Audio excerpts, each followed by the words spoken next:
and welcome to the Inside Health podcast. I'm James Gallagher.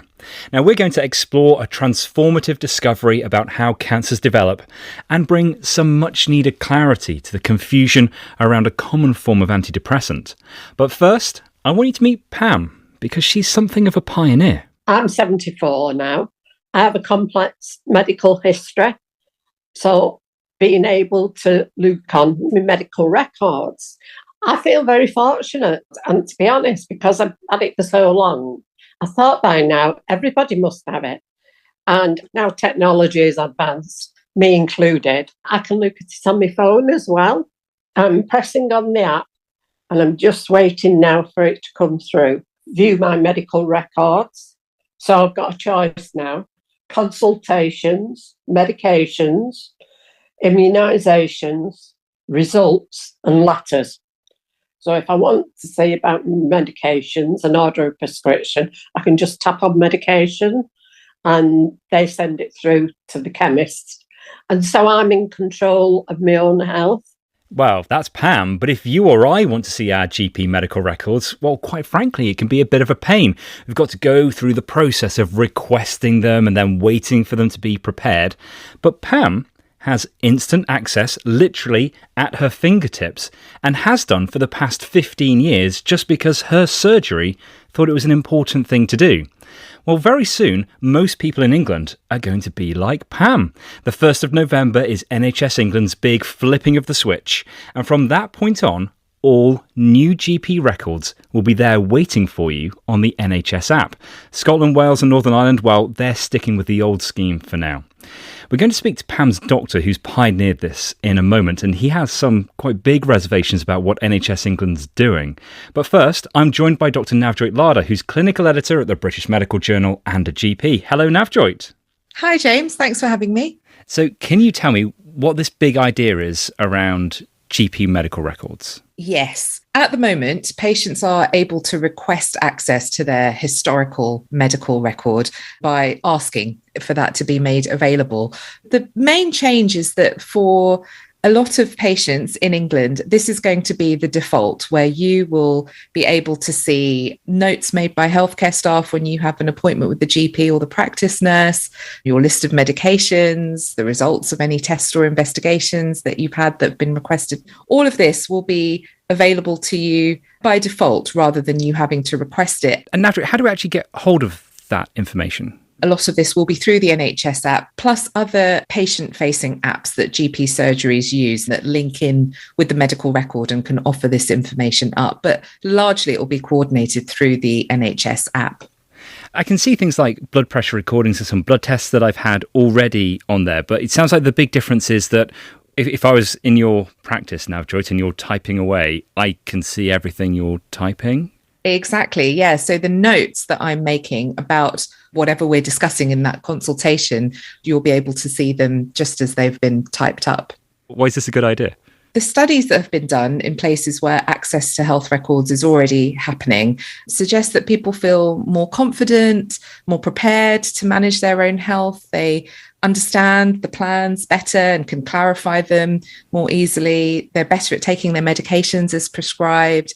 So that's all really good. And it all fits with this overarching plan, I guess, from the health system that helping people feel more able to manage and be in control of their health is good for people. Without being rude, Navjoyt, are your notes understandable to the general public? They're not full of doctor speak. Well, I mean, this is a concern. So at the moment, the notes I make provide a sort of summary of what was discussed, but also there are other things that we're thinking about. You know, if I'm going to be sued, have I made adequate notes that kind of cover exactly what was discussed? But also in quite a time-pressured consultation, we've got 10 minutes to see a patient and to write up the notes. Often we're using shorthand, abbreviations, maybe medical terminology that isn't always understood by a patient. So that's definitely going to be a shift in how we record our notes to make sure that they are understandable, they cover enough of what was discussed. You know, we aren't using medical jargon that might confuse people. Yeah, I remember earlier this year we made an episode about medical language and how some words mean something very different to doctors and the medical professionals than they do to everybody else in the general public. So if I turned up and I'm complaining of a sore throat, that means something different to you, whereas to me, doesn't it? Exactly that kind of thing. There is potential to be pulled up on a lot of that language that perhaps, from that piece, doctors might not even realise the kind of impact that some of that wording has. And are there any other challenges to making GP records automatically available to people? Well, I think there are legitimate concerns, probably not about the principle of making records available, but more about how it's being implemented, in my view. So one of them is that it's not going to be appropriate for everybody to be able to have access or indeed safe. So people who are vulnerable, people who don't have capacity to manage their own healthcare. So for those patients, there are plans for how to mitigate the potential harms and maybe block information from the medical record, or practices can remove the access. But that's not always easy to implement in practice. Practices may not always be aware of an individual patient's situation. It takes time to go through the records and select those patients as well. So that's a concern for sure. And Navjot, has anyone tried to do this already? That we can kind of see how well this does work? Yes, NHS England have been piloting this in a few practices, but there are practices who've been doing this for much longer and really kind of blazing a trail on this.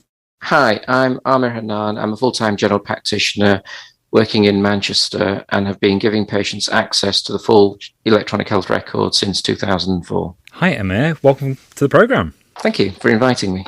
What I want to know is, why, nearly 2 decades ago, did you go, we need to be giving patients access to all this information? I've always felt that there was nothing that I wanted to hide from patients. I wanted them to be able to see the same information as I can, because I recognise they'll get a better understanding of their healthcare needs, that they felt more in control of their own health. So literally, Amir, what can you see? You can see what medications you're on, what allergies you've had. You can see consultations that you've had. You can see test results. You can see letters from the hospital. And I can imagine that there are times when that would be quite useful, because sometimes a GP appointment can be a bit intense, particularly if it's something quite big that you're discussing. And actually, sometimes by the time you're out the door, you've forgotten it. You have. And the evidence shows that people only remember 10% of what's been said as soon as they walk out of the consulting room, which is why the ability to be able to read everything that your doctor or nurse has written about you is so helpful. I'm suddenly, and this may be completely wrong, say I was having a sample of a lump being analysed. Is there any scenario where, say it goes to a laboratory that analyses it and that the letter's sent to you, can I see that letter before it's been explained to me that could be cancer? Absolutely, and it was one of the worries I had before I started giving patients access to the medical records. There may well be a situation where I have a blood test or an x-ray that suggests something that could be serious, and we need to prepare patients for that. One of the hardest things I have to do is break bad news. But what I also recognized was breaking it late is even worse. And that's why I wanted patients to be able to see their test results, warn them that there's a possibility that they may see something that might upset them, but then let them make the decision about whether they choose to look at that information or whether they choose not to, and instead contact the GP practice and speak to us. And I do this before I grant patients access to the medical records. That is you being very considerate about any potential consequences of opening up this information. What is being proposed for NHS England is that everybody, just by default, will now have access. And it's for that reason that I don't feel it is safe to do this without the person having an opportunity to have considered these risks beforehand. So in our practice, we ask everyone to complete a questionnaire before they're granted access. And one of the questions we ask is that if you read something that perhaps upsets you or you don't understand, what would you do? And you're given options, which might include, I'd wait until I've seen the doctor. I might panic or get worked up. I might choose to look at the practice website to see information on there to help me understand it. I might choose to wait and speak to the doctor when the next available appointment is. I might choose to ring 111, call the out of hours, or go to casualty. It's an opportunity for patients to think about these things before it happens, because We don't want people going to A&E, but we don't want people to panic either. It's about making an informed choice, and that's really what I'm keen on, and not just thrust on somebody without being prepared for it. In your 18 years of doing this, Amir, have there been any times when things have gone wrong? I wouldn't say gone wrong, but rather that things have happened that were unexpected for the patient. For example, things that they don't understand, letters that they've seen about somebody else perhaps that have been accidentally added into their record. We have had one patient where they were in a coercive relationship where somebody else was controlling them, and they'd gone even as far as insisting that they get access to the records.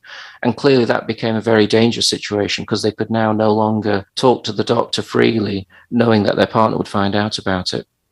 The important thing is, though, as soon as this became known to us, we were able to switch off the access. But our biggest problem has really been simply people not knowing that they can have full access to the medical records, and also technical issues such as people not being able to download the app or registering or knowing what to do if it stops working for them. And because this obviously relies on technology, is there a technological divide here?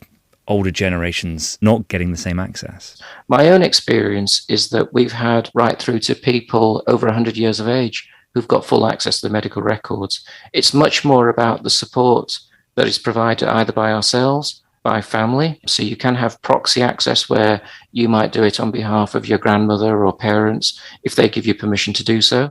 I don't have a problem too much with technology unless it gets really complicated. But this was simple. Some people found it hard, but the assistance was there because we'd formed like a patient assist group, so we could help each other without actually seeing each other's information. I think that a lot of people found it easy once they got into it. Now, Amir, what if English isn't your first language? What if you have learning disabilities? You can see how many people would be left behind too. You're right. When I first started, I was offering the service to everybody, and I realised that there were certain groups of people that were less likely to sign up for access, such as those with learning disability or those who don't speak English. What I then did was put extra support in for those patients by proactively contacting them, explaining to them what the benefits are and asking them if they'd like more help, or if they've got a family member or a carer that could help them to do it on their behalf, so long as they gave consent for that. My name is Rizwana, and my parents are originally from Bangladesh. They've come to this country at a young age but was unable to carry out education. That created a lot of barriers in their communication with many things, and still today it's been a particular problem around their health, especially with my father having many health issues, being high blood pressure, high cholesterol and chronic pains. It has put him in a vulnerable category, I'd say, where he's not able to communicate the correct information for him to get seen in the correct way. And his mental health wasn't at the best because he was in constant pain. He wasn't able to do his everyday things, not being able to communicate his needs to the practice, to the doctors. It was only recently that I got myself onto the patient access through the advice of the doctor at the surgery. When my father's pain does increase and he's having more bad days than good days with his medication or not knowing what's going on, I'm able to just go on the app, and if I am needing an appointment for him, it's as quick as just pressing the option. And with prescriptions, we're able to just put in a little message to ask if it is possible for him to have a stronger painkiller. So having that query put in, you'd get a response back straight to your mobile phone to say they've approved of a higher dose or if he needs a review with the doctor. So Amir, just listen to Rezwana there. You can hear the benefit for some people of having access to these GP records.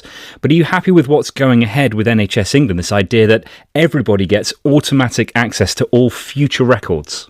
Whilst I believe that it's really important that patients do access their medical records, the first principle that we subscribe to is to first do no harm.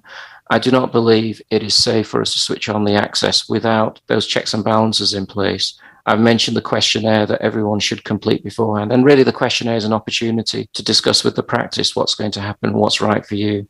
That doesn't happen with the current proposal, and for that reason, I don't believe it's safe. So just walk me through, what are the scenarios that make it unsafe? So patients with severe mental illness may act differently when they look at their medical record to someone who's mentally stable, if you like. Secondly, if you're under safeguarding or child protection, that individual may potentially put themselves at risk if they read things that the health professionals have been writing, because sometimes as health professionals, we aren't absolutely certain about things and we need to be able to share information. There are systems in place that can prevent the patient from reading what the clinician has written, but that's open to human error. We're still training staff on how to do it. This is not the right time to switch on for everybody. But I do believe that we should start doing it in a controlled way, where patients choose to have this and extra resources are put in place so that we don't leave anyone behind. Thank you to Dr. Amir Hanan there. So he's been giving patients direct access to their records for nearly 2 decades, but says NHS England's plans are not safe. Well, in response, NHS England told us that giving access gives patients the tools they need to better manage their own health and to reduce pressure on GP practices. And they go on to say that general practices were told in July what they needed to do to safeguard people, with patients having the ability to opt out. Well, let's leave that there because I do want to turn now to antidepressants. You've probably heard of serotonin. It's a chemical that helps brain cells communicate with each other, and it's involved in our mood. Well, a recent study concluded that low levels of serotonin were not the cause of depression. So far, no controversy. But some people overinterpreted those findings and claimed a whole class of antidepressants were a total waste of time. They're called selective serotonin reuptake inhibitors, or SSRIs for short, and they work by boosting the amount of serotonin in the brain. Let's clear this all up with Dr. Navjoyt Lada. Hello again. Hi. So have you had anybody coming to you off the back of this story going, are my antidepressants not working? Yeah, so I have. People have wondered, I've heard my antidepressants have serotonin in the name. Does that mean they're not going to work or they're not effective? So I think we need to unpick the study. What did it actually show? The study was what we call a systematic review of other studies. So it was gathering together all the published studies on the question of whether depressed people have different levels of serotonin. And what it found is that they don't, that low serotonin levels are not associated with depression. And what the study authors said is that this refutes the idea that depression is due to a chemical imbalance in serotonin. And that was one of the big ideas about why some people end up with depression.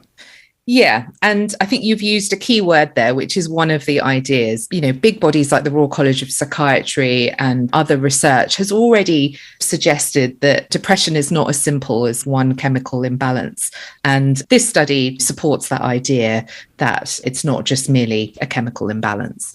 But that kind of finding snowballed quite a lot, though, didn't it, Navjoyt? Because what started off as a study showing that low levels of serotonin in the brain wasn't directly causing depression, that became, well, you know, all those drugs that boost serotonin levels, well, they don't work now. Yeah, exactly. You know, it's important to point out that that's a completely different question than what was addressed in the study of whether or not antidepressants work. The best comparison I saw was from one psychiatrist who described it as like, headaches aren't caused by a lack of paracetamol in the brain, but you still take paracetamol if you've got a headache. Yeah, exactly. That's a really good analogy. And actually, that's true for a lot of different kind of conditions. The treatments we take aren't necessarily targeted at one specific pathway that we know of, but the medications might still be helpful. And so for the people who asked me, does this mean that my antidepressants don't work? What I said to them was that what we know about depression is that there are multiple possible treatments. And if your antidepressants are working for you, then in consultation with your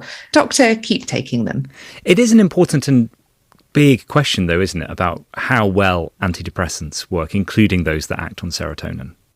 Certainly, there have been many studies and trials that are trying to unpick their effectiveness. You know, there's been, in some cases, questions about the quality of some of the studies and the availability of all the trial data. But our best available evidence suggests that certainly for severe depression, they are helpful. For mild and moderate depression, it's a bit less clear. And there may be specific patients in which we're also less certain about their use, but they are certainly an option in many people. Do you know how we ended up prescribing these drugs that act on serotonin for depression? Because obviously it didn't come from people going, oh, people with depression have low levels signals in the brain, let's give drugs that allow the serotonin to persist longer. Where did it come from?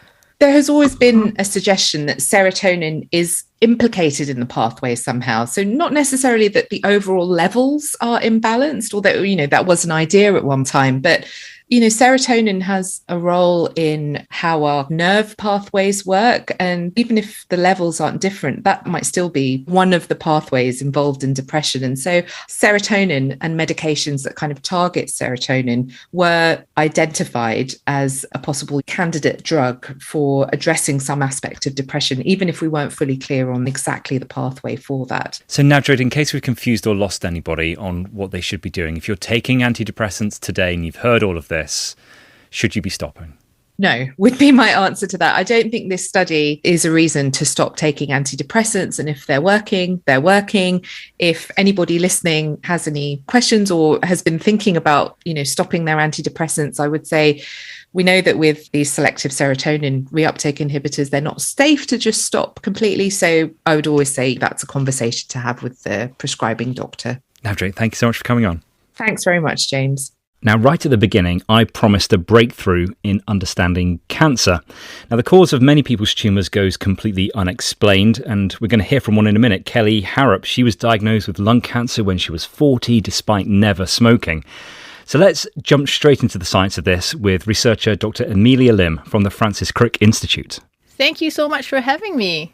I always thought that cancer started off as a completely healthy cell, and it got mutated and mutated and mutated until the DNA became so corrupted that it just divided uncontrollably, and that would grow and grow and grow, and that's what we would call a cancer. But more complicated than that? Yeah, so you're absolutely right. So yes, cancer does grow due to lots of mutations accumulating over time, but that's not the only model that's out there. There's also the promotion model. So this is what your interesting study has started to unpick, these cancers that arise through this different route, and you were looking at air pollution. Yeah, so our interest in this project actually started with lung cancers in never smokers. So when you first think about lung cancer, you think, oh, it's associated with smoking. But actually, there are 15% of lung cancer cases that occur in never smokers. And if you consider lung cancers in never smokers as a separate entity, it's actually the 8th most common cause of cancer death in the UK. So even though we just go lung cancer smoking, there's a huge number of people that get lung cancer who've never smoked. Exactly. I was first diagnosed in December 2015. They ended up taking a third of my right lung away and quite a few lymph nodes as well with it. Crikey, so quite a bit of surgery. Yes. How did that feel being the person that has never smoked and had lung cancer? It was quite a shock, really, because naively I thought only smokers really could get lung cancer, or unless you worked in a smoky environment and things like that. I was just like, well, I've never smoked, so why have I got lung cancer? When you said you had lung cancer to other people, did everyone assume that it was related to smoking? Yeah, I have to tell everybody that I've never smoked is kind of the first words that come out of my mouth, really. Because everybody just thinks, oh, she's a smoker, Well, I'm glad they caught it and everything's okay now. Thanks, Kelly. Thank you very much. So these were the cases that we were concerned about. What were the mechanisms? What were the risk factors that were associated with this group? And we actually found that air pollution was associated with lung cancer incidents here in the UK, in Asia, and across the world as well. So we started to investigate how this could be related to lung cancer development specifically in this case. So you've got areas of the world where you've got high levels of air pollution, or regions or streets, and that's where you're seeing more of these lung cancers that have got nothing to do with smoking. So you've got an idea that air pollution's doing something. What's it doing? Yes, exactly. So that's what we wanted to figure out. So what we did then was we went to the lab and we have mouse models, and we also collaborated with this other lab in Canada where they had these human studies. And in both cases, exposing the mice and the humans to air pollution to observe for changes in the lungs to see what exactly air pollution was doing. Now, I'm going to give half a spoiler away, because the spoiler is it's not doing the same as what something like tobacco smoke does. It's not mutating the cells in your lungs like crazy so that they eventually become cancerous cells, is it? It's doing something subtly different to lead to cancer. Yes, absolutely. So we actually did not see a significant increase in the numbers of mutations, but instead we saw things like an increase in inflammation, specific genes that were related to inflammation, creating this conducive environment within our lung cells. So, Amelia, explain for me then this idea of how inflammation caused by air pollution leads to a cancer. Right. In our lungs, we actually may have these cells that are actually sleeping, but they might have one mutation and just sit there, and then they need an influence, such as air pollution, that creates this conducive environment that then allows it to actually wake up and actually make many, many, many copies of itself and grow into a giant tumor. So let me get this right in my head. If you were to compare two cells, the old school of thought is that the first one could have dozens upon dozens of mutations until it tips over to become a cancer. Yes, so that's exactly how we think about how smoking might contribute to lung cancer, is it comes by and it creates all of these mutations within a single cell, and that's what gives it the potential to make many, many, many copies of itself and grow into a giant tumor. But you're now showing that that first cell that leads to a cancer could have just one mutation in the right place at the right time, but needs waking up to become a cancer. Waking up with the right conditions for it then to grow. Doesn't that mean, though, that if you looked in my lungs now, you'd find cells that, in theory, could become cancerous, could grow out of control to become a tumor? Absolutely. So that's actually part of our study. We actually examine normal lung tissue from people who get lung cancer and don't get lung cancer. And we see that in about 16 to 19% of these cases, there are already these mutations that are there that something like pollution could act on. It's almost like the cancer's already there, but it's just asleep and it just needs waking up. Yes. That sounds so simple, but that's also quite a radical idea at the same time, isn't it? Because that is not how we've been explaining how cancers form for decades. Exactly. But the idea that pollution and smoking could contribute to lung cancer was actually proposed in 1950. But I think already at that time, there were 80% of cases that were associated with smoking. So I think scientists probably felt maybe that's the first one we should focus on. And also, DNA profiling studies had come about to create these large compendiums of all these DNA mutations. So a lot of scientists put in effort to collecting atlases of these mutations. Oh, the era of DNA has allowed us to interrogate and find all of it. So we've been focused on that and sort of overlooked maybe another mechanism or another model in which lung cancer could develop. Crikey. How many times have we heard that in science, that actually something we think is radical and brand new, actually somebody came up with that? It's always somebody else's idea, isn't it? Yeah. But what made you look beyond that for other answers? I think for us, we were very interested in lung cancers in never smokers, which are characterized by very few mutations. How significant is this, do you think, beyond just air pollution? Do you think this is actually like a fundamental way in which cancers are forming in people's bodies? I think there's definitely the potential there. It's just waiting for somebody to come by and explore it. Amelia, thank you so much for coming in. Thank you so much for having me. And thank you for listening to this Inside Health podcast with me, James Gallagher. The producers were Beth Eastwood, Jerry Holt and Erica Wright. The studio manager was Jackie Marjoram. Next time, we're exploring the impact that cold weather and being unable to heat our homes has on the human body. See you then.